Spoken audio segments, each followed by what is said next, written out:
Hello, my dear students. Morning to all. Hope all are doing well. I would like to introduce myself.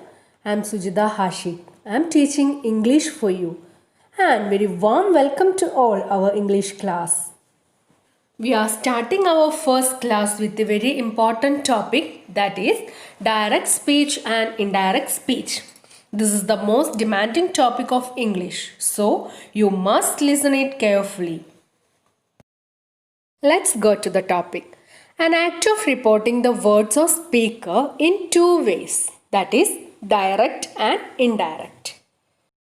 Let's look in the first one, direct speech. What is direct speech? When you quote the actual words of a speaker, it is called direct speech. It is enclosed in inverted commas. When you quote the actual words of a speaker, it is enclosed in inverted commas. Clear? For example, Kanika said, I want to go home.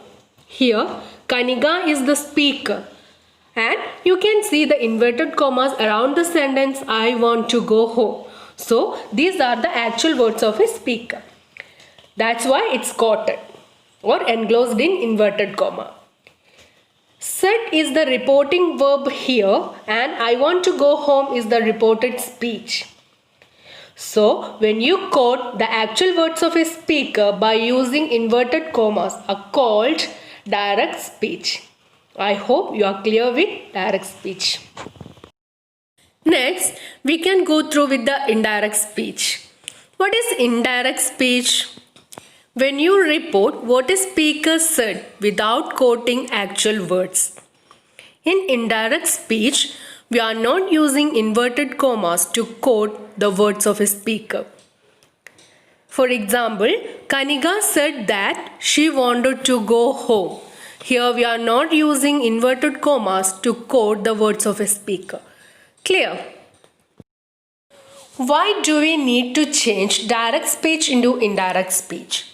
Because avoid confusion while using direct speech in reporting. Now let's change the example that we saw in the direct speech who converted it into the indirect speech. We saw that in direct speech, Kanika said, I want to go home.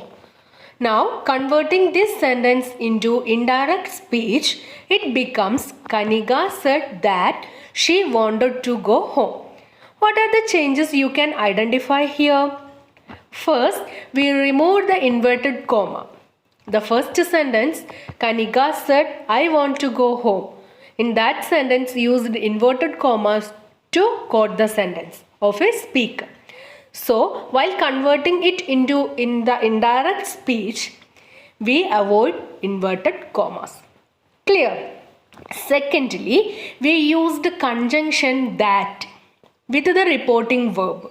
Said is the reporting verb here, so we used conjunction that with the reporting verb. And finally, we change tense of a sentence. Here we used simple present tense in a sentence of direct speech. I want to go home. It is simple present tense. While converting it into the indirect speech, we should change simple present into simple past. Clear? And once again, when we change a direct speech into indirect speech, we should remember first we removed inverted commas, secondly added that, and finally we change the tense of a sentence. Is it clear? We have another example here. Lucy said, I am wearing white dress. How to change it into indirect speech? First, we removed the inverted commas and add conjunction with the reporting verb. Here, said is the reporting verb and we can write it Lucy said that. Next, we need to change the tense of a sentence. Here, I am wearing is the present continuous tense. So, it is changed into past continuous tense. That is, was wearing. And finally, we can write the sentence Lucy said that she was wearing white dress. Is it okay?